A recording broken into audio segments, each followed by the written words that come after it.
back to TC 911 Beyond the Call podcast. This is episode 10 of season 2, and I'm your host, Abbey Dudek, the communications coordinator at Tarrant County 911 District. And today we'll be hearing from Grand Prairie 911 Supervisor Corina. Hello, Corina. Hello.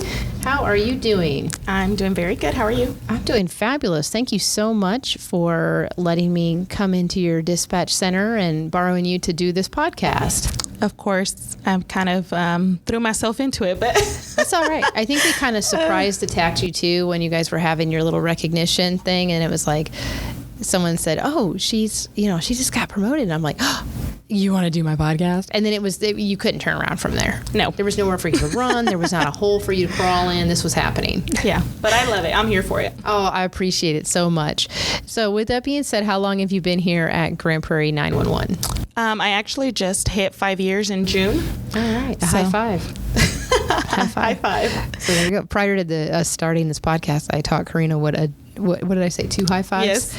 When you have, she was, what did we talk about? Number Episode 10. 10, yes. Episode 10. And I was like, yeah, you're 2 high fives. Get it? 2 hand five. Yeah. Someone out there. Took me a second. Yeah. Someone out there is probably like, yeah, Abby, no one gets that. So you've been here for 5 years. Yes. Okay. And did you dispatch anywhere else, or is this your first? Okay. Where would you come from? I actually worked at Dallas for 7 years prior. Okay. Yeah. But this is the first formal leadership title that I've had here with Grand Prairie. Oh, excellent. So when you say that, did you have a leadership title, somewhat of a leadership title there? Yes. So I was a trainer. Okay. And leadership in that capacity. Okay. And did you have to move over to this area for? I did live in Dallas when I was younger.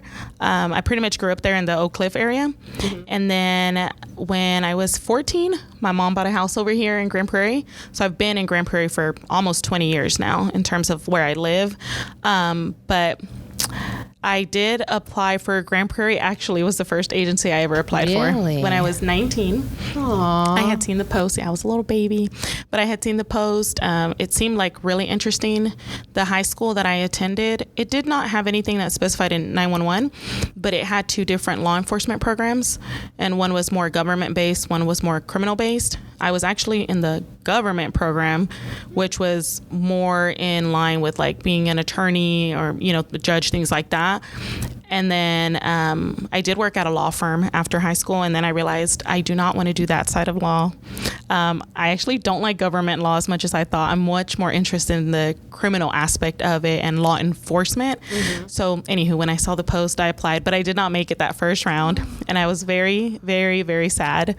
And then I went and worked for a corporate office, and then I saw the opening for Dallas about 2 years later. Made it through with Dallas, worked there for several years. I think I always kind of had Grand Prairie in mind, in the back of my mind, like that's where I first applied. That's really where I wanted to work. But of course I was appreciative of the opportunity that Dallas gave me, and their setup is much more different though. Much more different. So for those that do not know, you either do call take or you do police dispatch. You do not do cross-trained consuls like we do here. So I was a call taker first, and then that's where I first trained. And then it's considered a promotion to move over to police dispatcher. Then I worked under police dispatch for a few years, and I actually did apply to train, but I was never a trainer as a dispatcher. I got the position because it's actually a promotion too over there. It's an actual title or position created by the city to be a trainer. But I was finishing school around that time, and because I was the least senior person to promote, the schedule that I would have had to have taken would not have allowed me to continue school, and I was about to finish my semester. So I turned it down, and I thought, well, I'll just come back to it. And then I ended up having another child and whatever. I just never came back to it. And then shortly after that was when Grand Prairie had an opening again. And I thought, well, it's where I always wanted to work. I live there. The commute would be so much easier. And the city was starting to grow a little bit around that time. Now we've grown a lot faster. There was a lot of good things happening. And people that I knew that knew of the department had nothing but great things to say. I'm like, you know what? I'll try again. And it worked out that time. Yeah. And I think now it's interesting because you have been talking about that you long ago when you were 19, you applied for here and then you went to Dallas. So have you always had an interest in the 911 aspect? Because you talked about your government side of it. Did you have like a moment where you thought, I want to do the 911 stuff like a lot, like really bad. I want to get in there. I think it was just, like I said, I worked at the law firms and I realized government law is probably not what I want to do, but I knew I was still interested in law enforcement in some capacity. And when the position opened, I did kind of, just YouTube, like, what do they do? What is that really like? And looked it up a little bit, and it just seemed so incredibly interesting. And then when I was training with Dallas, even though I was hard on myself all the time and, self criticizing and wanting to be perfect, but my trainer, he told me, probably a week or two in, like, you're a natural, you're really good at this. And he's like, I know you're criticizing yourself and you want to do really well and you're worried about the things that, you're still working on. And he's like, but I can tell, like, you have it. You're a natural for this. And I'll never forget that, because I thought, oh, wow, that's so cool. And as the years, because in a few days I'll hit 12 years as a dispatcher, in general. And over the past 12 years, I have come to realize, sometimes people just need to have that, I don't know if it factor is the correct term, but it's like a certain thing you just need to have, for this job. And I've told people same thing in the academy when they say, what are you guys looking for? There's a lot of characteristics and skills that we look for, of course. There's certain things that you have to have, but I tell them too, you would be surprised at the different type of personalities that we have. There's not one specific personality that we look for or one specific type. There are skills and characteristics that you need to have, but I think sometimes you can be two totally different people, but just have that thing that you have to have. You're still able to do the skills of the job. And the 911 industry, you're correct, is very diverse in the personalities that are in this industry. Mm-hmm. And that's really great. And yes, you're doing it all here. We do have agencies in Tarrant County that do the same thing that Dallas does. So where you have to promote and they do one side or the other and stuff like that. I would guess that you prefer doing it all since you've been here. I agree too. I actually would. I've never worked for an agency where you've just had to do one side of it. Mm-hmm. I've always worked at agencies that you did it all. You dispatch fire, you dispatch police, you were the go-getter. Yeah. So what an amazing compliment. Is that trainer still there? Does he still work there? In Dallas? Yeah. I don't think so. I'm almost positive he retired shortly after I left, because he had been in the profession for a long time already. What a sweet memory to hold on with someone like that. I hope he hears this podcast, or if you have his information or something, be like, that would actually be awesome. I give you a little shout out, friend. There you go. That's nice. No, but it is cool. And now being on the other side, of course, I've trained, I'm now a supervisor, and when you see it in someone, it's so cool. Well, and only being here 5 years. Now, granted, you were lateral, you have experience and things like that. So you probably came in knowing, like, I want to move up the ladder. I want to be a supervisor. And tell me about that process. So, if someone is listening and wants to do a lateral move, or just kind of maybe coming off the street, fresh out of the box, not having any 911 experience. Yeah. So like I said, when I first came over, and it was great, but it was a little bit intimidating, because I'm like, wow, the things that they do here. I think too, I was in awe because there's just more skills to learn because of the way that the schedules work and, the way that the staffing is. So in Dallas, I knew how to do call take. I knew how to do police dispatch. But then here I learned about fire dispatch and I learned about NCIC. And so even though I had been doing it for so long, it was a little bit of just a moment where it was like, man, there's still so much more to learn. Like a culture shock. Yeah. But I was excited because I like learning new things. So for me, it was good. But I did know that I definitely wanted to pursue more leadership roles here. So when I became a trainer here, Sydney, our quality assurance coordinator, she had trained me on, I believe, 2 consoles. No, I'm sorry. She trained me on 1 console. She was supposed to train me originally when I first got here, but then I got moved. She's the one that had approached me about becoming a trainer here. And we had a need, but, she was telling me, when I trained you, I thought that you were a quick learner, et cetera, et cetera. She was giving me all these great compliments. And she said, I really, really think that you should put in for it. But I think one of the things that maybe other laterals struggle with, I don't know, but I know I struggled with, is knowing that I have the experience, but I'm new here. And it's intimidating. Yes, I would agree. I too came from one agent out of state, and then went to another dispatch center here in the county, and you just know the thing that you're like, okay, I have experience, but yet this is a whole nother game here, another ball field here. So, I got to make sure that I do whatever their protocol is and everything like that. Cause you don't want to be the one that you don't want to say, well, at my other agency, we did this. Exactly. That's the golden rule of not to do. In fact, I don't think that's what anybody wants you to do at any job, is saying like what you did at your last job. Maybe in some degree, but yeah, in 911 land, nope. It's just on your resume, and that's where it'll stay. And it's so difficult because I'm sure I was guilty of saying it, but it's never malicious. It's just like, wow, you start comparing. Yeah, it's interest. Your interest peaks, and then you all you have is to compare it because you spent 7 years at Dallas, so that totally makes sense. Yeah, and so I was a little bit intimidated to put in for trainer or CTO. And then as the time went on, I just thought, you know what, why not?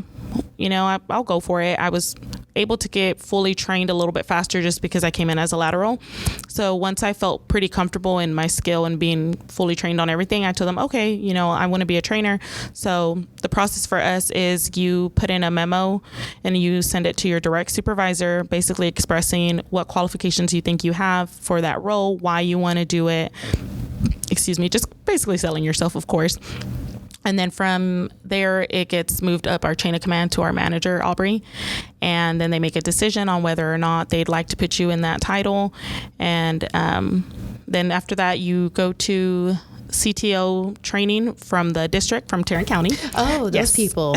And so we get our CTO certification, and then once we're done with that, then we can start training. So I did train a few people, and then after I had been training for a little while, so this is a funny story, and if Janice listens to this, which I did reach out to her, she's retired now, but she knows how special this was for me. I guess a little bit of a similar story with the trainer that gave me that nice compliment when I first started, but I did not want to apply for supervisor. Really? I did not, but I'm a little bit of a perfectionist, and I always want to excel. And if I don't feel like I'm excelling at my very, very, very, very best, then I think someone else is going to think that, which, well, let me rephrase that. I still am a bit of a perfectionist, but I worked a lot on not being so hard on myself. And that has made a tremendous change in how I am as a leader. But, they were also creating a team lead position at the same time that Janice decided to retire. So the team lead position was completely new. You're under a supervisor. Essentially, you're an assistant supervisor in a sense. But because I knew it was being created, I thought, well, I have to follow this specific order. Now I'm a CTO, so it just makes sense for the next thing to be team lead.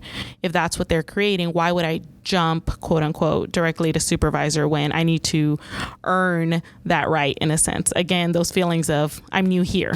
You'd be surprised. I'm sitting here and I'm like, oh my God, we are so much alike. Like it's very common. I feel that it's very common. So it's it does happen to beat yourself up and everything. It does happen, but I'm glad that, and I'm also working on that too, of not trying to put myself down and being like, oh, come on, what are you doing? What are you thinking? So I totally get that. I'm actually commend you for saying like, hey, I'm getting better at this, but thank you. that's it's really surreal, and you're just like, well, why would I jump that? I need to do this and deserve. Yes. That's your mindset though is very fair. Yeah, you're very fair to others, because that's a very fair statement, because you're like, well, someone else get that moves up from the team lead job. So I know exactly what you're thinking. And because team lead was brand new at the time, we didn't have any team leads, but I just thought, well, maybe someone who's senior or something of that nature. So what happened was I approached Janice one day when everybody knew she was going to retire. I think her retirement was probably a week away, and they had just opened both positions. And she asked me, she had been my supervisor at one point, but she was no longer my supervisor because she had moved to day shift. And I just went to go tell her, hey, congratulations. Are you excited? Et cetera, et cetera. And she said, are you going to apply for my position? And I laughed and I said, no, why would I do that? And she said, what do you mean, why?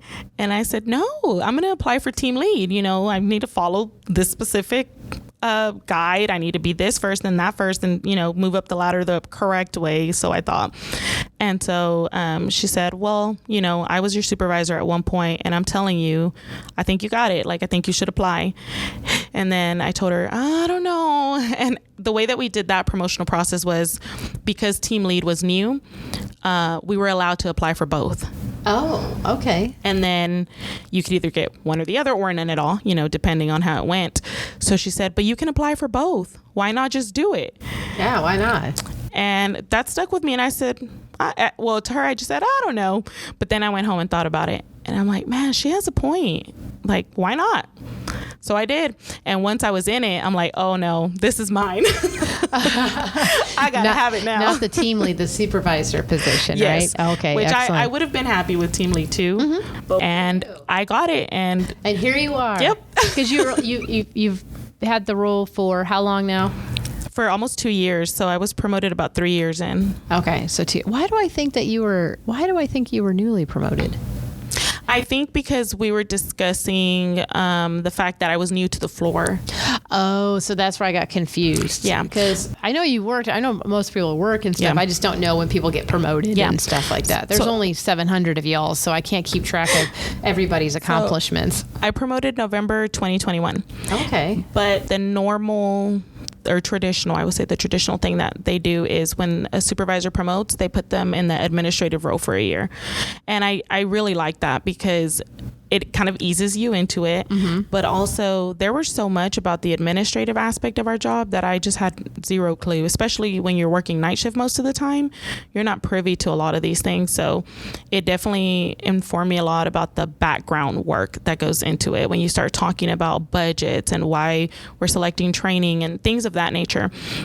And during that time, I wasn't over a specific shift, but I was over the professional development unit, which does all of our quality assurance.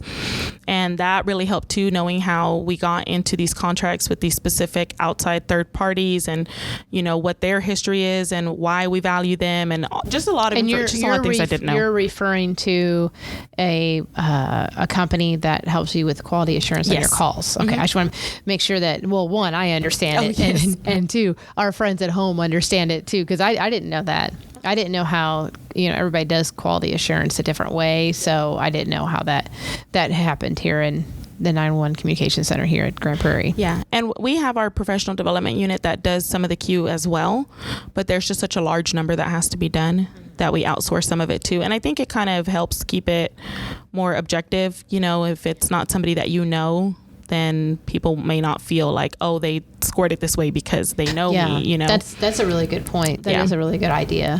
And so it really helped me understand a lot of the background, that I really did not have a lot of information on that before. So I like that has been the traditional thing that they do. And let me ask you this now on calls and doing the tasks here, because you wear a headset, you did the admin thing and you're back on the floor and you obviously work a console and stuff. Do you see a difference in the types of calls that you get here versus Dallas, or would you say they're similar? I would say that they're similar. However, the callers themselves are different. I don't know if it's because Dallas has such a high population, which we're kind of heading that direction too. The city's growing. We have a lot of tourism. There's just a lot more people here during any time of the day, really, but mostly during the day. When I came over here and the callers were, just a little bit more understanding, they give us a lot of compliments. Like, I think too, it has to do with a lot of the community policing that we have in Grand Prairie. Yeah, Grand Prairie has a really good community camaraderie. Yes, and so they've built those relationships with the community. So a lot of the times the callers will tell us, thank you so much for what you do. Oh, I understand. Like, they're so nice, What's your favorite thing about being a 911 headset hero? I'm interested because of your personality. I want to know what you're going to pull out of your bag. My favorite thing is that I'm bilingual. That is a great thing. Oh, that's so nice. I always tell people that apply, I'm always like, hey, if you're bilingual, you should apply. Yeah. That would be great. I mean, everyone should apply. Right. But that's even great. We do have language translation services that we provide to you all and things like that. But having someone that's bilingual right there, it's it's very helpful, especially if it's something like you have to do a quick transfer or something like that, if it's another city, or if it's, you can understand if it's a medical problem or whatnot. I'm slowly but surely learning Spanish. So any tips I will totally take. I'm using the Duolingo, and it's really fun and easy because I'm very creative, so I have to educate myself by pictures and stuff, in my channel, my inner 10-year-old.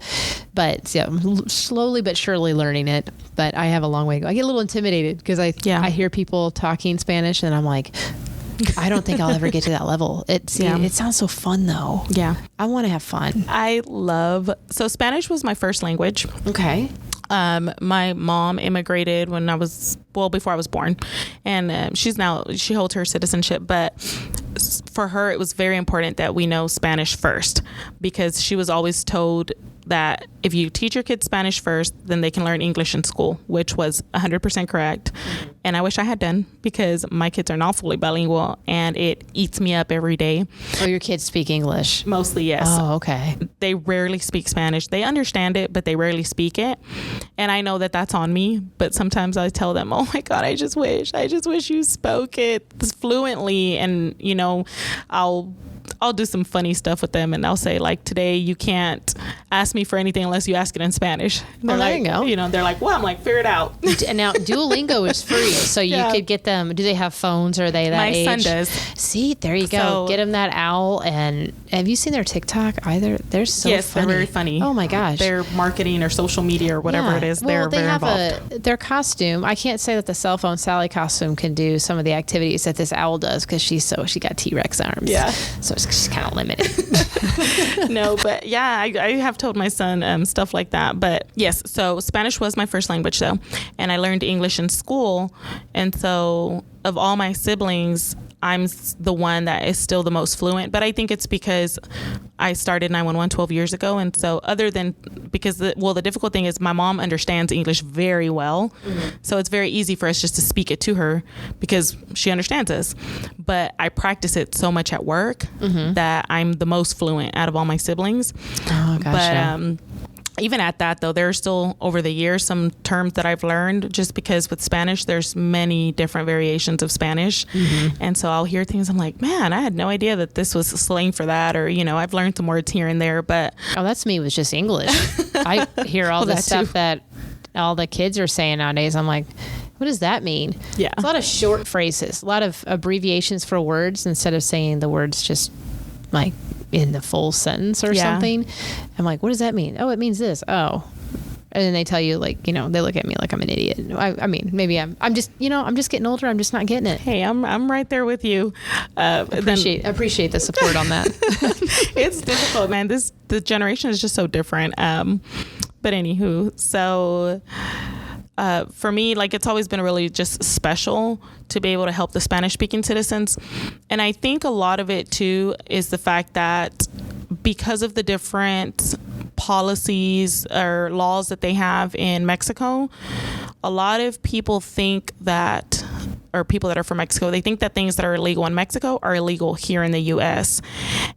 Or because the police is so corrupt in Mexico, they think it's the same here. Oh. And so beyond translating, that's why I really am trying so hard to get Grand Prairie back into the public education, which we just had an event. Mm-hmm. But a lot of it is being able to educate them. And that is the part that I love the most, because it's like, especially when I get to have that face-to-face and I get to explain, like, no, that's not illegal. You are in your right to do this. You're in your right to do that. We're not working against you. Even when their kids call 911 by accident, they think that they're in so much trouble. And I'm like, no, you're not, and just being able to get them to understand how everything works. It's like a lot of times you can just see the relief on their face where they're like, oh, that's not what that is. I'm not in trouble for this. I'm not in trouble for that.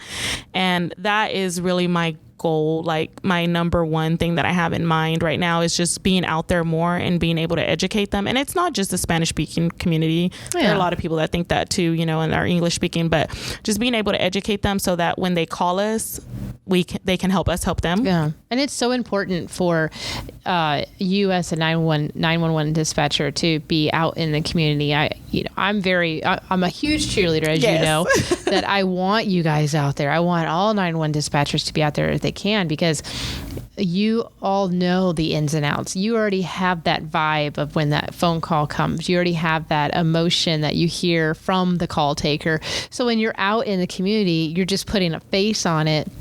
And then you're able to educate them, and then they get to see you. They get to see that this is an actual human being. She's got a great personality. She's bilingual. She can talk to my kids and me about stuff that I need to know.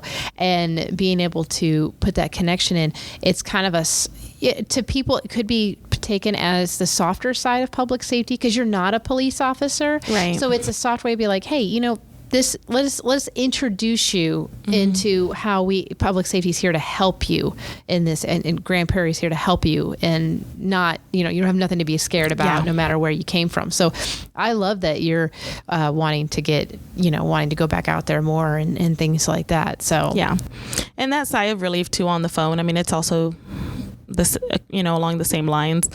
Sometimes, the moment that they like, you speak Spanish, and you say yes, they're like, okay, they're able to communicate. Do you have any favorite funny calls? Ooh, there's always one. You can censor it as much as you can. Well, you're going to have to censor it as much as you can. Man, there's always one, maybe one or two that stand out. Select one. I don't know why. I mean, I guess this is... Maybe it could be funny to you, or maybe it was in the moment, because you could always preface it as this was in the moment. I don't know why I can't think of one off the top. Not my call, but I will say the other day we had a call that I did not take. That's fair. And it was a medical emergency. And the woman was telling our dispatcher, the patient, she was saying that she had something that was bothering like her abdominal area, that there was something possibly in her pelvic area, but just very vague, very, very vague. And then when the paramedics got there, she was delivering a baby. Okay. That's going to give you some abdominal pain. But she did not give any information at all about a baby. None. Zero. Oh, wow. Okay. Well, congratulations to her. So no delivery on the phone? No, I think she may have ended up delivering with the paramedics, but it was just so odd because the way she was describing it, you would have never thought that this was anything pregnancy related. Was she completely like cool as a cucumber on the phone about it? She wasn't necessarily cool as a cucumber, but she just wasn't making it seem like it was for sure a baby or really that big of a deal. Like she's just kind of like, I'm having abdominal pain, my pelvic hurts, this hurts, but didn't say anything like I'm pregnant. Well, and then I think at one point she may have said like, I have something stuck like near my pelvic or lower area and stuff. Yeah. And she said something stuck. But she did not. Wow. Okay. But the paramedics said she was very obviously pregnant. So that was, I mean, it was funny to us just because we're like, why would she not want to give that information? That's so odd. You guys didn't know that until obviously the paramedics updated you. Yes. So that's also a thing, folks, is that a lot of times these dispatchers, that they'll get calls and things, but sometimes they don't. They have to get it from their fellow first responders on what happened after. So clearly what happened here is they got the information and then they updated you and told you she was having a baby. Other than that, I would probably say some of the funnier calls, and I don't remember specifics right now, or of course sometimes the kids, is it the 911 hang-ups? No, it's the prank calls. That's a 911 hang-up. Well, they're not really a thing anymore, though. I feel like with the way that technology is so advanced, kids don't do like what we did when we were younger. We'll find you. And not just that, but I think kids were so bored in the previous generations. They were calling 911 and doing pranks because they were bored. Now there's so much to entertain them. But now they need to just know that you can text your emergency to 911. But I feel like I definitely got way more of the intentional prank calls when I worked at Dallas, just because it was a different time, not because of the city necessarily. Oh, right. I guess, you know what? That's a really good point. I think you're right. Because I got more prank. They just get the phone and they don't think that you can but when track they would, that or find that information. You can hear them giggling and actually saying like, hee hee, yeah, this happened. I had some I had one, and it was a 911 only phone. Mm-hmm. So for those at home, it's a phone that has no service, like AT&T, Verizon, or T-Mobile. So those phones can still call 911, FYI. So these kids, you can hear them, giggling in the back. Yeah. And then they dialed 911, and I said, what's your emergency? And then they just said, you smell like a fart. And then they hung up. I had been working my shift for, I'd probably been there like 10 hours. So it's probably true. That's probably a bit gamey, no. But so it's just stuff like that. And you know what? Did I get mad? I mean, don't do this at home. But, right. But did I get I was kind of like, okay, that was kind of funny. That was a first for me in my 8 years of wearing the headset, that someone said I smell like a fart. So that happens. But anyway, they can be funny and entertaining. Yeah, of course we don't want them to do it, but sometimes they do say some stuff that's really funny, or maybe they're not even intending to prank call, but they're calling for something that they think they need to call 911 for. Yeah, maybe some things that are a little embarrassing that they don't want to share. I completely understand that. That's, I'm not going to share it, but I have a couple in my head that I've had the joy of taking calls. I mean, everyone was fine. Everyone was safe. Just didn't think of the longevity of how to get themselves out of certain predicaments. So it does happen. You do hear it all. You do hear it. Every 911 dispatcher should just write a book, or we should collaborate a book of all different stories, and just see, this book would be huge. Yeah. And I think people are always shocked to hear, because of course when people find out what I do, they don't necessarily ask what's the funniest, but they'll ask like what's interesting calls, or calls that the public would never think you guys get. So a lot of times, do you get people to say like, what's the saddest thing you've ever I get that a lot too. That is the number one question. Mm-hmm. What's the saddest thing you've ever? Well, I don't want to share that. Yeah. I don't even like sharing it on this podcast, because it's just, I tell people too, I'm like, read the story, read online news, watch the news.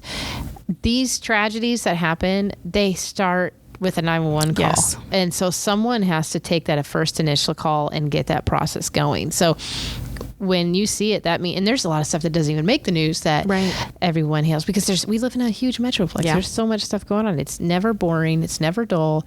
There's job security. You're going to be good. What do you see for yourself now, and this is going to be a good question, because now that I know how your work ethic and your mind goes with it, where do you see yourself in 5 years? Watch out, Aubrey. She's coming for your job. You know what? When I did the administrative role last year, I worked hand in hand with Aubrey a lot. Mm-hmm. So that was another good thing with being freshly promoted and kind of having her leadership and having her next to me. And I did say this to her once. I said, I do not envy your job at all. She does a lot. She does. And I know that that's just because of her work ethic and the type of person that she is, because a lot of these things are things that she wants to do, not things that are necessarily required of her. Right. She wants to be involved. She wants to fight for 911. She wants to be on boards and make an impact and, things like that. So I told her, I don't know that I would ever be doing everything that you're doing. You don't want to be on our district board? I'm not saying that I don't want to. No, I'm just teasing. We would love to have you. You would never know. But I told her, man, sometimes, I told her getting to work with you like side by side and seeing everything that you do, it's like, wow, that is so much. I don't even know how you handle it all. So in 5 years, I don't know. I don't know about manager, but for sure I want to keep growing in whatever capacity that is. So like one thing I did this year that was a goal of mine, probably for the past 2 years, is I did basic instructor. Okay. Yeah. And so Sophia from Tarrant County 911 helped me, and I went and observed, and she got me all the material for the Spanish for telecommunicators. And so the goal by the end of the year, we have so much going on right now that it's been kind of put on the back burner a little bit, but the goal by the end of the year is for me to be teaching Spanish for telecommunicators in-house here. Oh, that'll be fabulous. You'll do so great at that. So great at that. That's so amazing. But I would say, given that now that I have that certification, probably in the next 5 years, if Aubrey is not retired and I'm not gunning for it,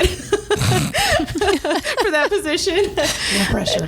Then I definitely want to be teaching more courses for sure. I enjoy the teaching aspect of it too. Mm-hmm. So whether that's internal just for us or whether it's outside, whatever that looks like. I don't know. Maybe at the district we might have another training. Watch out, Elena and Sophia. She's coming for it. Well, Sophia did tell me, she's like, I would love to see you teach the Spanish. So she had offered to when we get the first class going to help me if I needed help. So she was great with it. That would be wonderful. But and of course Elena too. She had a lot of good feedback when I did the class for the certification. Mm-hmm. She had a lot of good feedback too. They make a heck of a team there. Yes. So they'll guide you the right way. I have no doubt on that. But you can't be gunning for their jobs though, man. Okay, that's not how we. No, I'll just help. I'll just help from time to time. I'm just teasing. But you can always put it in the back of your mind. Well, I went to the new instructor workshop too, and there was a few people that did the basic with me, and they did encourage us though, of course, not to go for their jobs, but to help whenever we can. And they told us we're always looking for somebody to come in and assist and teach, and so they very much encouraged us to ask questions and see what we're interested in, and maybe we can teach a course even if it's just once a month, whatever that looks like, whatever works for us. Well, that's the great thing about this industry, especially how the path that you're taking is there are going to be in the next 5 years, there could be so many different avenues that open up because like as you say, your city's growing, other entities are growing and things like that. So you never know, but I know definitely, I have no doubt that in 20 years, you're going to be retiring from the 911 world. Oh, yeah. I was actually talking to my mom, and this is something so funny that I always say, because when people find out what I do, they always ask me, are you not an emotional person? Because how do you not get... I think in their brain they think... I've never heard I've never heard anybody, you're not an emotional person. Oh, I've had a lot of people ask me that, but it's a question. It's not like an assumption. No, it's just interesting. Because they correlate it with... If you know how to stay calm and you're not freaking out after these calls or crying or whatever the emotion is, then you must not be that emotional, because how else would you handle that?